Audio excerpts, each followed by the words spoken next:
उत्तराखंड के विधानसभा में समान नागरिक संहिता बिल पेश होने के बाद एक तरफ लोगों में उत्साह है तो कहीं विरोध के स्वर भी उठने लगे हैं।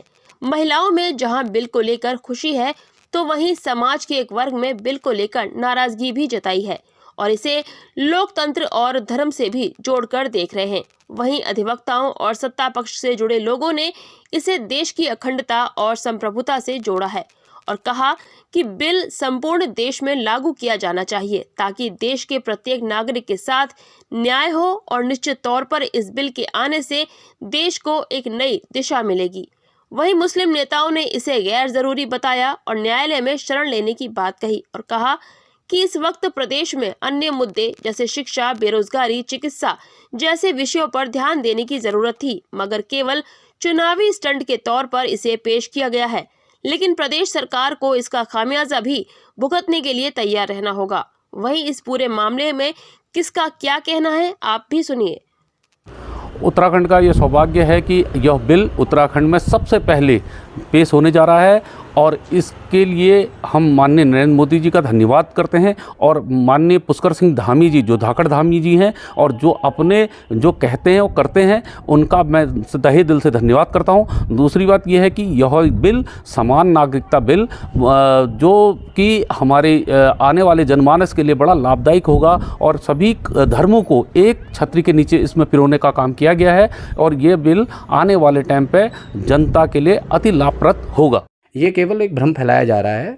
ये भारतीय संविधान के अनुच्छेद 44 में पूर्व से ही विद्यमान है और इसका जो है खाली भ्रम फैलाया जा रहा है। इससे जो है सभी समुदाय, सभी धार्मिक लोगों को जो है इसका लाभ मिलेगा और उत्तराखंड जो है देश का पहला राज्य है जिसमें यह कानून लागू होने वाला है। मेरा तो प्रधानमंत्री मोदी जी से भी यही आह्वान है कि इसको देशव्यापी रूप से ये कानून बना के देशव्यापी रूप से इसको लागू कराया जाए। एक अहम फैसला आने वाला है जिसमें जो विशेष समुदाय के लोग हैं उनको कहीं ना कहीं लगता है कि जो ये फैसला है वो उनके अनित का फैसला है। किस तरह देखते हैं इस फैसले को आप? ये बिल्कुल भी गलत धारणा है विशेष समुदाय के लोगों की। जैसा पहले भी माननीय धामी जी ने कल पटल में रखने के बाद कहा है, मुख्य बिंदु आप जानते हैं कि 5 हैं उसमें, जो कि मैरिज, डिवोर्स, मेंटेनेंस, इनहेरिटेंस और एडॉप्शन। तो ये 5 चीज़ें ऐसी हैं कि ये तो किसी भी धर्म के लिए अच्छी बात है, खास करके महिलाओं के लिए। मैं तो मुस्लिम महिलाओं को बधाई देता हूँ कि धामी सरकार एक नज़ीर पेश कर रही है उनके हितों की रक्षा के लिए। आज जो हमारी मुस्लिम समुदाय की महिलाएं हैं उनको तलाक के मामले में वो इतना परेशान रहती हैं, एडॉप्शन के मामले में बच्चों के उतना परेशान रहती हैं, मेंटेनेंस उन्हें नहीं मिल पाती है। तो ये तो उत्तराखंड जो देवभूमि एक नज़ीर पेश करने जा रहा है धामी जी के नेतृत्व में और मुझे लगता है शीघ्र ही केंद्र में भी ये कानून बनेगा और उत्तराखंड इसको नज़ीर के रूप में पेश करेगा। और मेरा उनसे निवेदन भी है विशेष समुदाय के लोगों से कि इसकी वो गहराई पे जाएँ, इसके बिंदुओं को पढ़ें और फिर कोई फैसला लें। इस्लाम धर्म के लिए भी नहीं, क्या किस प्रकार के देखते हैं यूसीसी को? देखिए, यूसीसी जो है ऐसा नहीं मानना चाहिए कि इस्लाम के ख़िलाफ़ है। हम लोगों का मानना यह है कि आज यूसीसी की कोई आवश्यकता नहीं थी। आवश्यकता है तो इस टाइम बेरोज़गारी चरम सीमा पर है, किसान परेशान है, व्यापारी परेशान है, लोगों को बेघर करने की जो स्कीमें चल रही हैं, लोगों के मकान तोड़े जा रहे हैं, दुकानें तोड़ी जा रही हैं, इन सारी चीज़ों पर चर्चा होनी चाहिए थी, ना कि यूसीसी पर इस टाइम चर्चा होनी चाहिए थी। क्योंकि यूसीसी एक ऐसा कानून है जिससे देश में बहुत ज़्यादा फ़र्क पड़ने वाला नहीं है। इस टाइम देश और तमाम समस्याओं से जूझ रहा है, उन सारी चीज़ों पर चर्चा होनी चाहिए थी।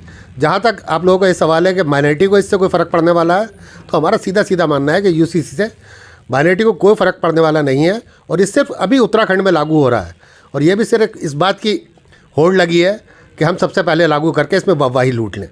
हमें मालूम है इस बात का कि यूसीसी पूरे देश में लागू नहीं हो सकता है क्योंकि जगह जगह इसका विरोध है। इसमें चाहे दलित हैं, पिछड़े हैं, जैन हैं, बौद्ध हैं, अल्पसंख्यक हैं, तमाम लोग इसका विरोध कर रहे हैं और मुझे इस बात की उम्मीद है कि पूरे देश में यूसीसी लागू नहीं हो सकता है। हमारा मानना यही है कि जो भी कानून लागू हो जनहित में और देशहित में होना चाहिए। इसलिए हम कहते हैं यूसीसी की जगह अगर यूनिफॉर्म सिविल कोड अगर ये लाएँ तो हमें इस बात की उम्मीद है कि पूरे देश में उसे लागू करना चाहिए, जिससे देश में समानता बढ़े और जनहित में और देशहित में हर कानून होना चाहिए। नहीं, देखिए, इद्दत का जहाँ तक मसला है उसमें हर व्यक्ति को हमारा संविधान कहता है कि अपने धर्म के हिसाब से चलने की आज़ादी है और इद्दत में भी कोई ऐसी बाउंडेशन नहीं है जो औरत इद्दत करने में असमर्थ है उसके लिए उसमें छूट भी है, वो बिना इद्दत के रह सकती है। जो नौकरी करती है या और उसे कोई समस्या है, कोई प्रेग्नेंट है, किसी वजह से डॉक्टर के पास उसे जाना है, तो उसे सारी चीज़ें, इन चीज़ों की छूट है। और इसमें भी यही है कि अपनी स्वेच्छा से है। ये तो पाप और पुण्य का मसला एक मानकर चला जाता है। जो इद्दत करना चाहता है करता है, जो नहीं करना चाहता है उसे नहीं करता है। मुल्क में हो या राज्य सरकार में हो, हम तो एक ही बात कहते चले आ रहे हैं कि इस मुल्क में बेशुमार कम्युनिटीज़ के लोग रहते हैं और सब अपने अपने रीति रिवाज के मुताबिक और अपने अपने मज़हब और कल्चर पर अमल करते चले आ रहे हैं सालों साल से। और ये आज़ादी उनको मज़हबी आज़ादी हासिल है और मज़हबी आज़ादी भी दर हकीकत हमारे कानून से हासिल है, इसलिए कि आर्टिकल 25 में ये साफ सुथरा है कि हर शख्स को अपने मज़हब पर अमल करने की मुकम्मल आज़ादी हासिल है।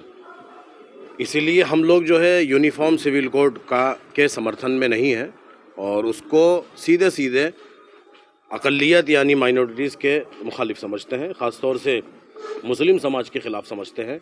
इसलिए कि मुस्लिम समाज एक लंबे ज़माने से अपने इस्लामिक तरीक़े पर यानी कुरान और हदीस पर आधारित जो निज़ाम और सिस्टम है उस पर अमल करता चला आ रहा है। लिहाजा अब इसमें मज़ीद किसी कानून की ज़रूरत नहीं है, इसलिए हम उसकी मुखालफत कर रहे हैं। हाँ, अलबत्ता ये है कि हमने और हमारे राष्ट्रीय अध्यक्ष जमीयत उलमा के अध्यक्ष ने ये ज़रूर कहा और हमने भी यहाँ पर ये अपील करी है कि हम इसके लिए सड़कों पे नहीं उतरेंगे और विरोध प्रदर्शन नहीं करेंगे। इसके लिए कोर्ट के दरवाजे हैं, जो हम लोग आगे क्या रणनीति बनती है, लेकिन फ़िलहाल हम इस यूसीसी को कबूल नहीं कर रहे हैं।